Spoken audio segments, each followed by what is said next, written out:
Good morning, students. Today we are going to start the chapter Resources, Class 8, Subject Geography.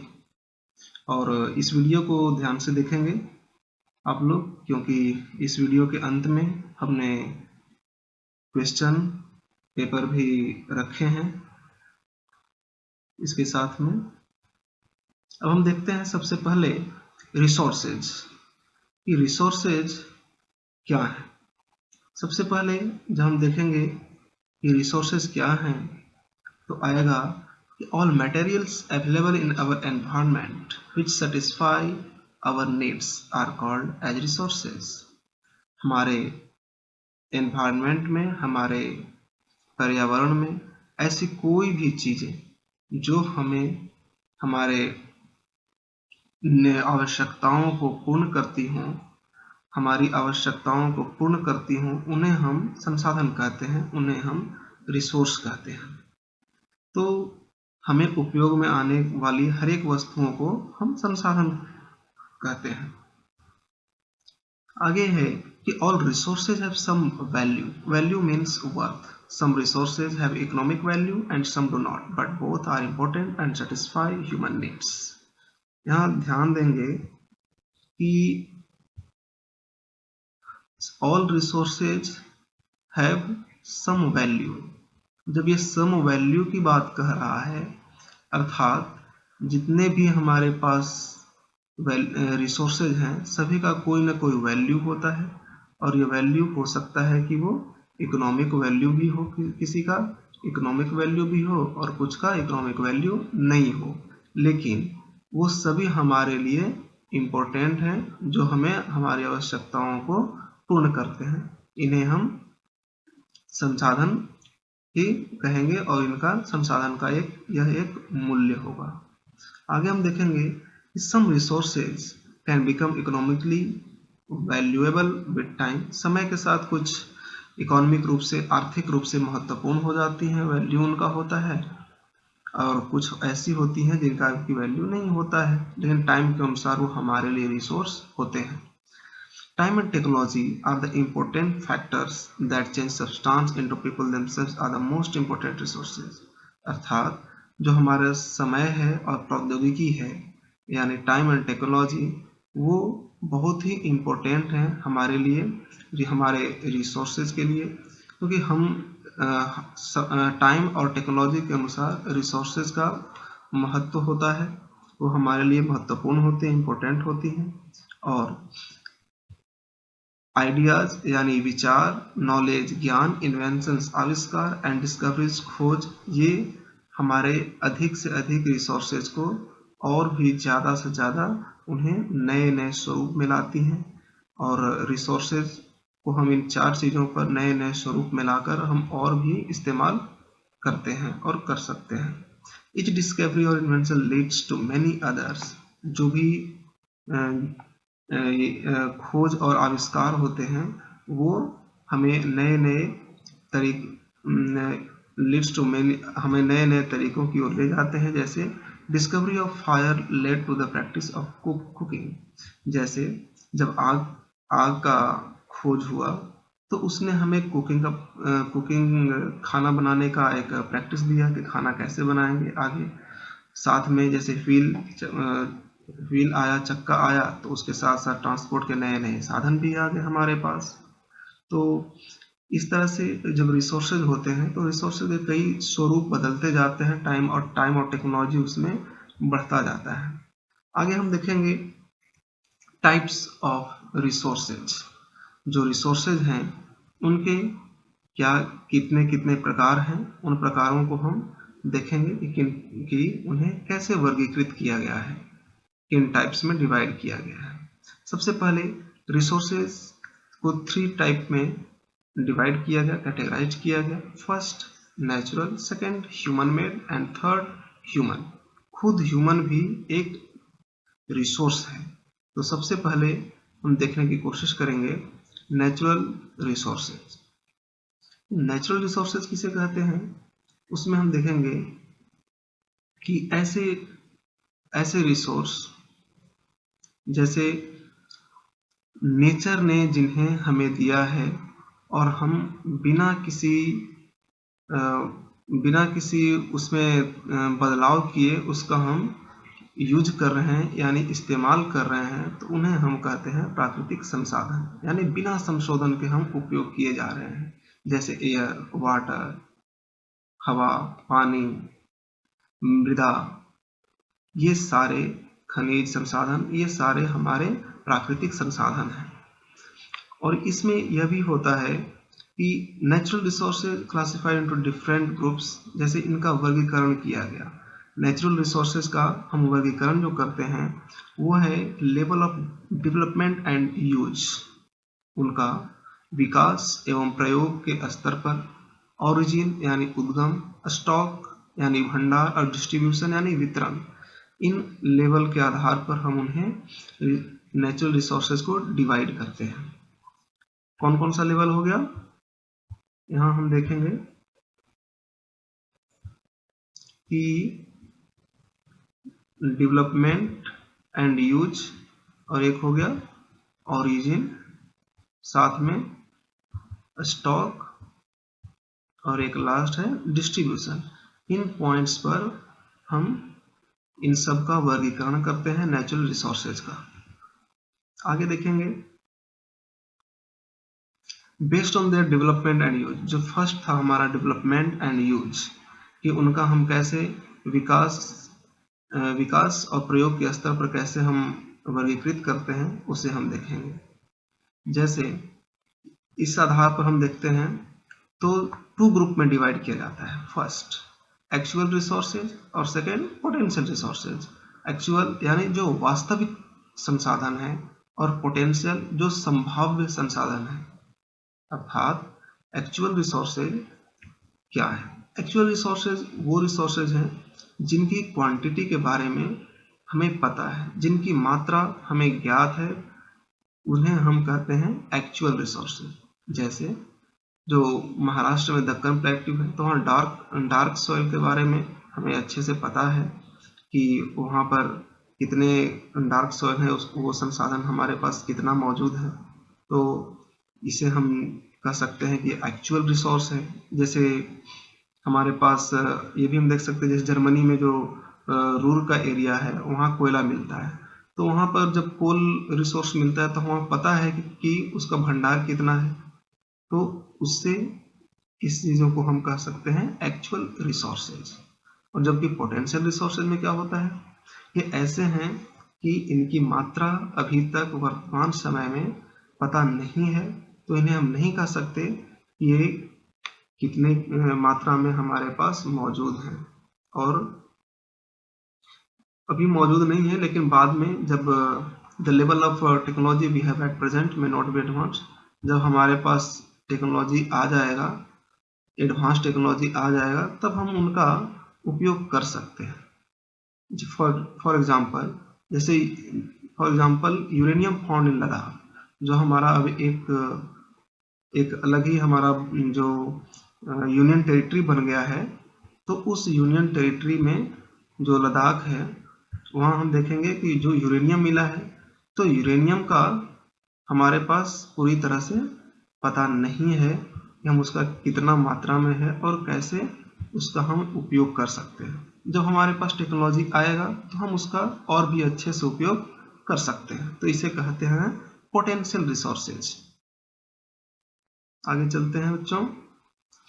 इसी का है कि classification हमने कर दिया है, कि जैसे एक यहाँ पे कर दिया एक्चुअल का ये एग्जांपल्स हो गए, mineral deposit, soil, timber, suitable, and potential का हो गया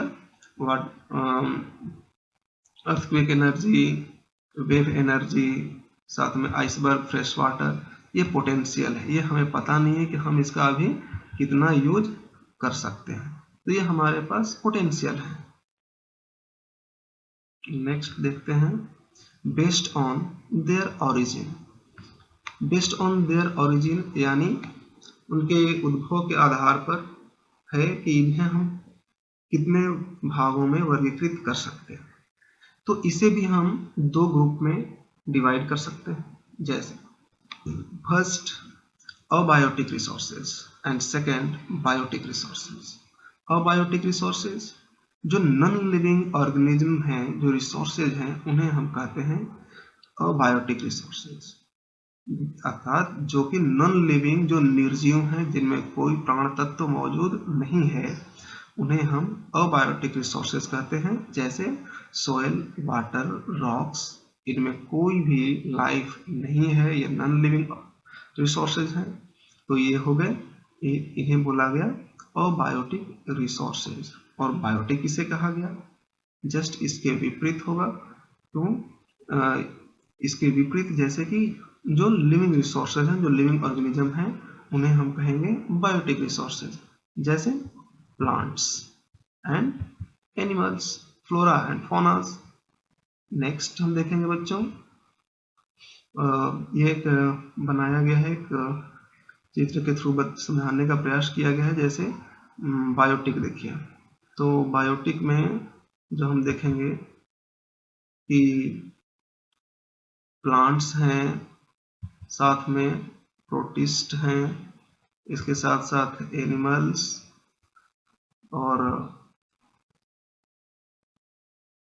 फंगस और बैक्टीरियाज, अर्थात जो भी ऐसे लिविंग ऑर्गेनिज्म हों, उन्हें हम बायोटिक कहेंगे। और अबायोटिक जिनमें कोई प्राण तत्व मौजूद नहीं हो, जैसे वाटर, सोयल, साथ में एयर और लाइट, मिनरल्स, ये फॉर एग्जाम्पल्स है बच्चों, ये एग्जाम्पल्स है, इनमें और भी ढेर सारे एग्जाम्पल्स हो सकते हैं। अब on the basis of stock, यानी कि ये जो हमारे पास स्टॉक हम रखते हैं, उनमें स्टॉक के बेसिस पर कितने टाइप के होते हैं, तो 2 टाइप यहाँ भी हैं। First renewable resources and second non renewable resources, यानी रिन्यूएबल जो नवीकरणीय है और नॉन रिन्यूएबल अनवीकरणीय संसाधन। अब हम देखेंगे बच्चों कि रिन्यूएबल एंड नॉन रिन्यूएबल, इसमें क्या डिफरेंस है। सबसे पहले renewable resources, those which get renewed or replenished quickly, for example solar energy, soil, forest, etc. जैसे इसका अर्थ है कि ऐसे संसाधन जिनका हम, देखिए यहाँ पर रिप्लेनिस्ड क्विकली, मतलब ऐसे संसाधन जिनका कि शीघ्रता से, अर्थात बहुत जल्दी हम नवीकृत हम कर लेंगे, रिप्लेनिश क्विकली, बहुत जल्दी उन्हें फिर से पुराने स्वरूप में ले आएंगे, उन्हें हम कहेंगे रिन्यूएबल रिसोर्सेज। जैसे कि सोलर एनर्जी, इसे कोई फर्क नहीं पड़ेगा, सोयल, फॉरेस्ट, मान लो फॉरेस्ट को बहुत ज़्यादा लोगों ने काट दिया, बर्बाद कर दिया, डिस्ट्रॉय कर दिया, तो भी हो सकता है कुछ सालों में हम उन्हें पेड़ पौधे लगाकर फॉरेस्ट को वापस पुनः प्राप्त कर लें। Some of these are unlimited and not are affected human activities such as solar और wind energy। जैसे सोलर और विंड एनर्जी पर मानव का कोई भी प्रभाव नहीं पड़ेगा, लेकिन अगर हम केयरलेस यूज करेंगे, जैसे वाटर, मिट्टी, फॉरेस्ट, तो इन पर गलत इफेक्ट पड़ सकता है। ये जल्दी ही हो सकता है ये खराब हो जाएं या सीमित हो जाएं, हमारे पास वो संसाधन बहुत ही कम बचे, यह भी हो सकता है। एंड सेकेंड है non-renewable resources, those which have a limited stock, for example coal, petroleum, etc. जिनके पास वैसे संसाधन जिनका भंडार सीमित है, ये ऐसे नॉन रिन्यूएबल रिसोर्सेज है बच्चों, जो कि एक बार अगर एग्जॉस्टेड हो गए, खत्म हो गए, तो उन्हें फिर से रिन्यूड और रिप्लेनिश्ड होने में हजारों साल लग सकते हैं, अर्थात हमारे जीवन में तो आने नहीं है, या हो सकता है बाद की भविष्य की पीढ़ियों को भी वो अवेलेबल ना हो, तो ऐसे को हम कहते हैं ये नॉन रिन्यूएबल रिसोर्सेज। जैसे एग्जांपल कोल और पेट्रोलियम, जैसे यहाँ पर एग्जांपल दिया हुआ है बच्चों रिन्यूएबल रिसोर्सेज का और नॉन रिन्यूएबल रिसोर्सेज का। देखिए यहाँ नॉन रिन्यूएबल रिसोर्सेज और यह रिन्यूएबल रिसोर्सेज के example. On the basis of their distribution. जब हम ये संसाधनों का वितरण करते हैं तो उसके आधार पर हम जानने की कोशिश करते हैं कि वो कितने टाइप के हमारे पास होते हैं। जैसे फर्स्ट है यूबिक्विटस एंड सेकंड लोकलाइज्ड। अर्थात यूबिक्विटस, ये यूबिक्विटस यानी सर्वव्यापक, सर्वव्यापी, जो हर जगह व्याप्त है, हर जगह मौजूद है लगभग। तो इसका क्या होगा, यूबिक्विटस एंड लोकलाइज्ड। तो ubiquitous resources that are found everywhere, अर्थात वैसे रिसोर्स जो हर जगह मौजूद है। जैसे हम सांस लेते हैं तो हवा मौजूद होता है, और जाते हैं तो पानी मौजूद होता है, हर जगह लगभग पानी मौजूद है। तो ये एक एग्जाम्पल हो गए यूबिक्विटस रिसोर्सेज के। और लोकलाइज्ड, वैसे ये स्थानिक रिसोर्स जो किसी स्थान विशेष में, ये ओनली सर्टेन प्लेसेस अगर पाए जाते हैं तो उन्हें बोला जाता है लोकलाइज्ड रिसोर्सेज। जैसे कॉपर, आयरन, कोल, ये ऐसे रिसोर्सेज हैं जो किसी स्थान विशेष में स्थानिक रूप से मौजूद होते हैं। तो ये डिस्ट्रीब्यूशन के बेस पर दो टाइप के रिसोर्स हो गए बच्चों, first ubiquitous and second localised. और ये ऐसे हैं जो कि पृथ्वी पर डिफरेंट रीजन के कारण असमान रूप से अनइक्वली डिस्ट्रीब्यूटेड हैं। जैसे कहीं का क्लाइमेट, एल्टीट्यूड, टेरेन, लैंडस्केप, इन सब के कारण ये अलग अलग डिफरेंटली अवेलेबल है हमारे पूरे अर्थ पर। अब हम देखते हैं बच्चों, जो हमने पढ़ा था ह्यूमन मेड रिसोर्सेज। जब ये वर्गीकरण नेचुरल का हो गया तो नेचुरल के बाद अब हम आते हैं नेचुरल रिसोर्स के बाद human made resources.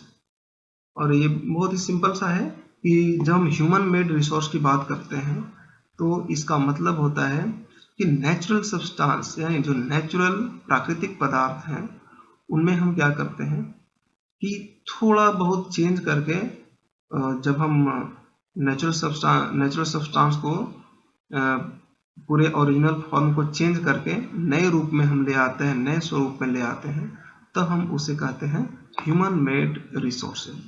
For example, iron ore was not a resource until people learned extract iron from it। जब हम खनिज संसाधन निकालते हैं, जैसे लौह अयस्क हमने निकाला, आयरन ओर निकाला, तो जिस स्वरूप में अगर वो हमें मिल प्राप्त होता है, उस स्वरूप में हम उसका इस्तेमाल नहीं कर सकते। उसे हमें फैक्ट्री में या अपने घरों में नए नए तरीकों में बनाना होता है। जैसे हम कमरों में फैन चलाते हैं, या हमारे पास आयरन और लोहे का टेबल होता है, बेंच होता है, तो धरती में वो वैसे ही तो पाए नहीं जाते।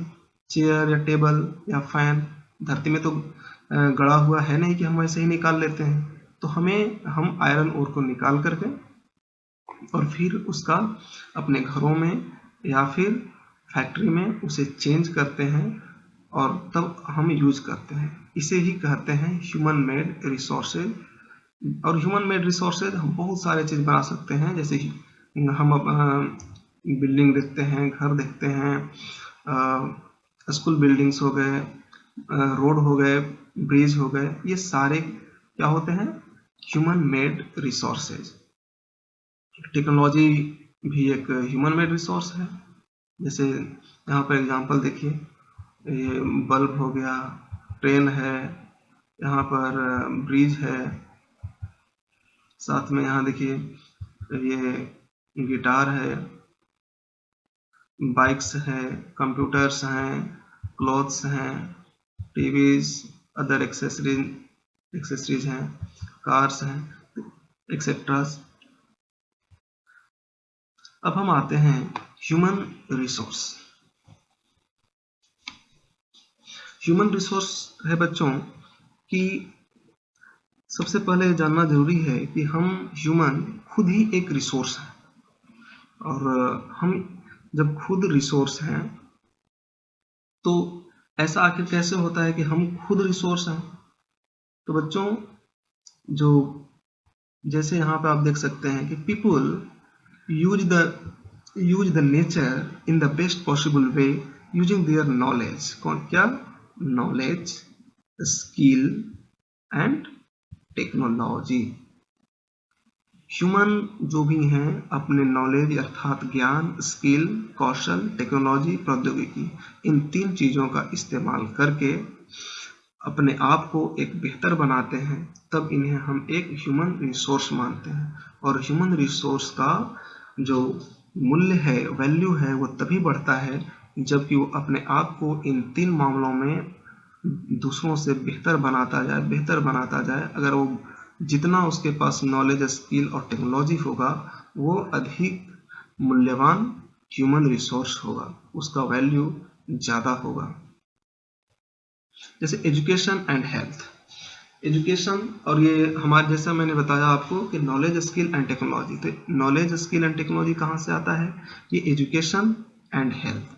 एजुकेशन से हमें जब नॉलेज मिलता है तो उसी से नॉलेज और स्किल आता है, टेक्नोलॉजी भी सीखते हैं।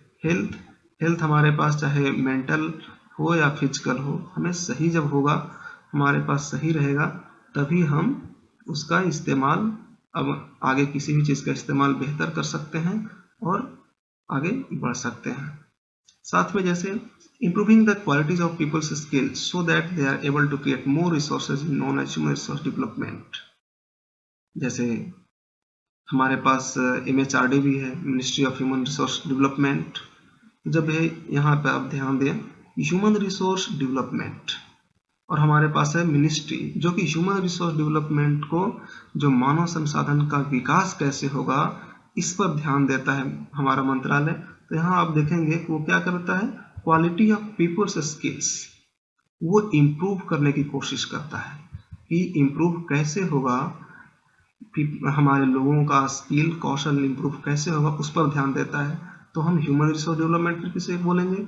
जो कि हमें पीपल के स्किल की क्वालिटी को इम्प्रूव करेगा, उसे हम कहेंगे ह्यूमन रिसोर्स डेवलपमेंट। ये है बच्चों उसी का एक ग्राफिक्स है। ये ह्यूमन रिसोर्स डेवलपमेंट अगर है तभी जितना होगा उतना आप काम करेंगे। देखिए यहाँ पर कंप्यूटर पर बैठकर किसी कंपनी का काम कर रहे हैं, कुछ मिल रहे हैं, कुछ खुशियां मना रहे हैं। अब हम बच्चों आते हैं आगे, वो है संसाधन संरक्षण, कंजर्विंग रिसोर्सेज। अब आखिर देखना है कि कंजर्विंग रिसोर्सेज होता क्या है। देखिए आगे देखेंगे, यूजिंग रिसोर्सेज केयरफुली, क्या करना है, रिसोर्सेज को केयरफुली यूज करना है, ठीक है। एंड गिविंग देम टाइम, किसके लिए? To get renewed, is called resource conservation. हम किसी भी रिसोर्स का ध्यान पूर्वक, बहुत ही सतर्कता पूर्वक अगर हम उपयोग करते हैं और रिन्यूड होने के लिए, यानी कि जो नवीकरणीय संसाधन हमने पढ़ा जो रिन्यूड होते थे, तो वैसे ही रिन्यूड होने के लिए, नवीकरण करने के लिए, फिर से मूल स्वरूप में वापस आने के लिए अगर हम टाइम देते हैं तो इसे हम बोलते हैं रिसोर्स कंजर्वेशन। ठीक है बच्चों, यहाँ ध्यान रखिएगा कि किसी भी संसाधन का सतर्कता पूर्वक इस्तेमाल, केयरफुली यूज करते हैं और रिन्यूड होने के लिए उसे हम टाइम देते हैं, तो उसे हम क्या बोलते हैं? Resource conservation, resource conservation. And second है सस्टेनेबल डेवलपमेंट। बहुत ही इंपॉर्टेंट है बच्चों आज के समय में, आज के विश्व की एक बहुत ही महत्वपूर्ण, जो एक हमारे लिए बहुत ही ज़रूरत है, सबसे ज़्यादा ज़रूरत आज सस्टेनेबल डेवलपमेंट की। तो जानते हैं सस्टेनेबल डेवलपमेंट है क्या। देखिए, sustainable development is the development that meets the need of present and also conserve them for the future. यानी इसका मतलब कि development that meets the need of present, जो आज हम उपयोग कर रहे हैं वर्तमान में, वो तो वर्तमान में हम उपयोग कर ही रहे हैं, लेकिन आल्सो कंजर्व, देखिएगा यहाँ, also conserve them for the future, अर्थात आज हम सही से इस्तेमाल करें, लेकिन कंजर्व करें किसके लिए? किसके लिए करना है? फॉर द फ्यूचर, यानी हम फ्यूचर के लिए भी अगर उसे अच्छे से यूज कर रहे हैं तो उसे बोलते हैं सस्टेनेबल डेवलपमेंट। तो इसका मतलब क्या हो गया बच्चों? सस्टेनेबल डेवलपमेंट का मतलब कि संसाधनों का सावधानी पूर्वक उपयोग, development that meets the need of present. ठीक है, वर्तमान में सावधानी पूर्वक उसका उपयोग करना है। And also conserve them for future, हमें इसे फ्यूचर के लिए भी ध्यान देना है कि फ्यूचर में भी वो हमारे आने वाली पीढ़ियों को मिलता रहे। ठीक है, साथ में आगे देखते हैं प्रिंसिपल्स ऑफ सस्टेनेबल डेवलपमेंट। जैसे सस्टेनेबल डेवलपमेंट है तो इसके क्या क्या सस्टेनेबल डेवलपमेंट के क्या क्या सिद्धांत हैं। जैसे देखिए, first, respect and care for all forms of life, अर्थात रिस्पेक्ट एंड केयर यानी आदर और देखभाल करना किसका? ऑल फॉर्म्स ऑफ लाइफ, यानी जीवन के जो सभी रूप हैं, सभी फॉर्म्स, उन सभी का आप क्या कीजिएगा? आदर सम्मान कीजिए और देखभाल कीजिए। इस सस्टेनेबल डेवलपमेंट के ये प्रिंसिपल्स हैं कि हमें जीवन के सभी रूपों का आदर सम्मान करना चाहिए और ह्यूमन यानी मानव जीवन के क्वालिटी में यानी गुणवत्ता में इम्प्रूव करना चाहिए, उसे बढ़ाते रहना चाहिए। And third, conserve the earth's vitality and diversity, यानी पृथ्वी की जीवन शक्ति और विविधता का संरक्षण करना है। जो पृथ्वी की जीवन शक्ति है, अर्थ यहाँ पर है, अर्थ विटैलिटी एंड डाइवर्सिटी, हमें उन सब का संरक्षण करना है। हम मनुष्य हैं तो केवल हमें अपने स्वार्थ में केवल अपना ही नहीं देखना है, हमें धरती पर जितने भी जीव जंतु हैं, पशु पक्षी हैं, हमें सभी को देखना है और सभी को देखना है कि सभी डाइवर्सिटी के साथ पृथ्वी पर रह सकें। Next, minimise the depletion of natural resources, यानी प्राकृतिक संसाधनों के ह्रास को कम से कम करना। मतलब कि जो ये डिप्लेशन कह रहा है, यानी जो प्राकृतिक संसाधन है, नेचुरल रिसोर्स है, उसको हम कैसे कम से कम खत्म करें, कैसे कम से कम उसको खत्म होने से बचाएं, इसे हमें ध्यान देना है। एंड नेक्स्ट है change personal attitude and practices toward the environment, अर्थात पर्यावरण के प्रति व्यक्तिगत व्यवहार और अभ्यास में परिवर्तन करना। जैसे पर्सनल एटीट्यूड एंड प्रैक्टिसेज, हम क्या करते हैं कि कोई भी चीज पर जैसे कि जब हम गाड़ी चलाते हैं तो बहुत सारा धुआं निकलता है ट्रांसपोर्ट सिस्टम से, फैक्ट्री लगाते हैं तो उससे भी बहुत सारा निकलता है धुआं, तो और उसके हम गंदे पानी को डाल देते हैं रिवर में, तो उससे एक पॉल्यूशन बढ़ता है, एनवायरनमेंट हमारा गंदा होता है, खराब होता है। तो इसका मतलब ये है कि हमें ऐसा करना है कि हमारा अभ्यास ऐसा हो, हमारा एक एटीट्यूड ऐसा चेंज हो जाए, प्रैक्टिस ऐसी हो जाए कि एनवायरनमेंट को कुछ भी नुकसान न हो, क्योंकि अगर नुकसान होगा तो हमें फिर हानिकारक होगा, हमें आगे ढेर सारे प्रॉब्लम्स क्रिएट हो सकती हैं, हमें हवा साफ नहीं मिल सकता है, पानी साफ नहीं मिलेगा। तो हम ऐसा करें कि एनवायरनमेंट को कोई प्रॉब्लम ना होने दें। And last principles, enable communities to care for their own environment, यानी जो भी समुदाय है, कम्युनिटी हैं, उनको अपने पर्यावरण के देखभाल करने के योग्य बनाना है। जैसे देखिए, enable communities to care for their own environment, जो भी कम्युनिटी, जो भी समुदाय जहाँ भी रह रहे हैं, जिस एनवायरनमेंट में भी रह रहे हैं, उनको ऐसा हमें प्रशिक्षण देना चाहिए, ट्रेनिंग देना चाहिए, उन्हें ऐसा सिखाना चाहिए, एजुकेशन देना चाहिए कि वो अपने एनवायरनमेंट को प्रोटेक्ट कर सकें, एनवायरनमेंट की केयर कर सकें, ताकि उनका एनवायरनमेंट शुद्ध और साफ रह सके। तो ये है बच्चों प्रिंसिपल्स हैं, जो कि 6 हैं सस्टेनेबल डेवलपमेंट के प्रिंसिपल्स।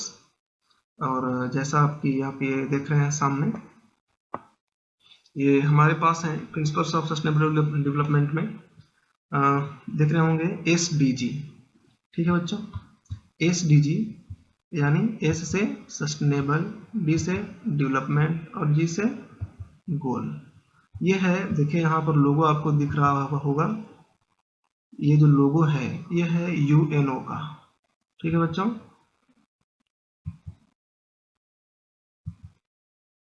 तो ये जो यूएनओ है, यूनाइटेड नेशंस ऑर्गेनाइजेशन, उसका ये लोगो है और ये लिखा है एसडीजी, सस्टेनेबल डेवलपमेंट गोल्स। आप यहाँ देख सकते हैं कि सस्टेनेबल डेवलपमेंट गोल्स में 17 पॉइंट्स लिखे हुए।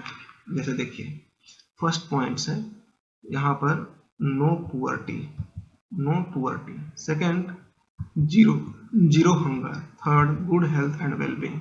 ये सारे जितने हैं यहाँ तक 17 पॉइंट्स हैं। ठीक है बच्चों, ये 17 पॉइंट्स दरअसल यूएनओ, यूनाइटेड नेशंस ऑर्गेनाइजेशंस ने 2015 में, जब न्यूयॉर्क में, सितंबर 2015 न्यूयॉर्क में जब उसका जनरल असेंबली किया गया, तो उस जनरल असेंबली में यह लाया गया एसडीजी का कॉन्सेप्ट, जिसे बोला गया सस्टेनेबल डेवलपमेंट गोल्स। इसमें कहा गया कि ये जो 17 पॉइंट्स हैं, इन 17 पॉइंट्स को कैसे हमें 2013 तक, कब तक बच्चों, 2013 तक,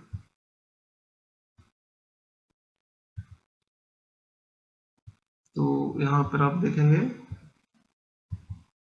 2030 तक, यानी 2030 तक इस लक्ष्य को प्राप्त करना है पूरी दुनिया को। तो ये 2015 में आया था, यानी कि हमारे पास, पूरी दुनिया के पास टाइम है, सिर्फ 15 साल का ये लक्ष्य रखा गया है। ये सारे हमारे दुनिया से ये जितने भी प्रॉब्लम्स हैं, ये 17, ये सारे खत्म हो जाए। तो ये अब बच्चों अभी तक लाया गया है, इस पर अमल भी किया जा रहा है। और आपको इसके लिए एक और जानकारी दे दें, इसके पहले था एमडीजी, मिलेनियम डेवलपमेंट गोल्स, अब लाया गया है ये एसडीजी। तो देखते हैं, और पूरी दुनिया लगी हुई है इसे सफल बनाने में। आगे देखते हैं क्या होता है। तो ये एक अतिरिक्त जानकारी थी बच्चों, इसे ध्यान में जरूर रखिएगा। और आगे देखते हैं कि it is our duty to ensure that. तो हमारी ड्यूटी क्या हो गई बच्चों, हमारी ड्यूटी है फर्स्ट, जब पूरा चैप्टर खत्म होता है, तो जब सारे कॉन्सेप्ट को समझने के बाद हमारी ड्यूटी क्या है, first, all uses of renewable resources are sustainable. मतलब सभी जो संसाधन हैं, रिन्यूएबल रिसोर्सेज क्या है, सस्टेनेबल है, सतत पोषणीय है, इनका हम फ्यूचर में भी उपयोग कर सकते हैं। तो हमें उन्हें इस तरह से यूज करना चाहिए कि हम फ्यूचर में आने वाली पीढ़ियों के लिए भी कंजर्व करके रख सकें। Next, the diversity of life on the earth is conserved, यानी पृथ्वी पर जीवन की जो विविधता है उसको कंजर्व किया जाए, कंजर्वेशन किया जाए, रखा जाए बनाकर।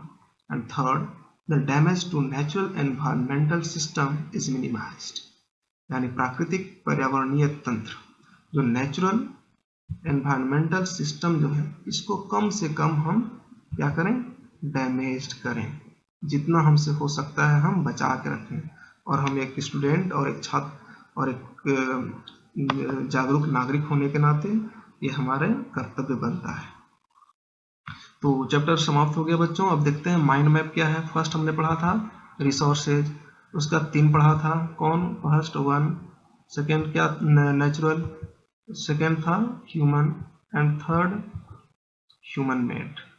तो नेचुरल में देखें बच्चों क्या है, first on the basis of development, और सेकेंड नेक्स्ट था ओरिजिन के बेस पर, फिर था स्टॉक एंड डिस्ट्रीब्यूशन। तो देखिए डेवलपमेंट पर क्या बताया था आपको, 2 था, actual and potential, and origin के बेस पर बायोटिक और अबायोटिक। स्टॉक के बेस पर क्या है, renewable and non renewable. Distribution के बेस पर यूबिक्विटस एंड लोकलाइज्ड। चलिए अब ये हो गया कंजर्विंग रिसोर्सेज बताया, एंड उसके बाद है कंजर्विंग रिसोर्सेज में 2, रिसोर्स कंजर्वेशन का और सस्टेनेबल डेवलपमेंट का। तो इसे ध्यान रखना है बच्चों कि ये कैसे होगा। साथ में आगे देखिए, ये हमारे पास कुछ क्वेश्चंस भी हैं, एमसीक्यू क्वेश्चन है। 1 मार्क्स के। इसे ध्यान रखिएगा, ये जो आंसर इसका है बच्चों, ये यहाँ पर इसे थोड़ा मोटा कर दे दिया गया है। जैसे यहाँ पर ये आंसर है तो यहाँ दे दिया गया है, तो इसे पहले नंबर आप इसे बनाने की कोशिश कीजिएगा कि पढ़ने के बाद आपको कितना पता चला। ठीक है बच्चों। और नेक्स्ट देखिए, नेक्स्ट क्वेश्चंस हैं, answer the following questions. Why are resources distributed unequally over the earth? What is resource conservation? Why are human resources important? What is sustainable development? And differentiate between the following भी दिया है, potential and actual resources, ubiquitous and localized resources। तो इन सभी questions को आप घर पर बनाने की प्रैक्टिस कीजिए। धन्यवाद बच्चों। और आप सभी के सुझाव आमंत्रित हैं इस विषय पर। धन्यवाद।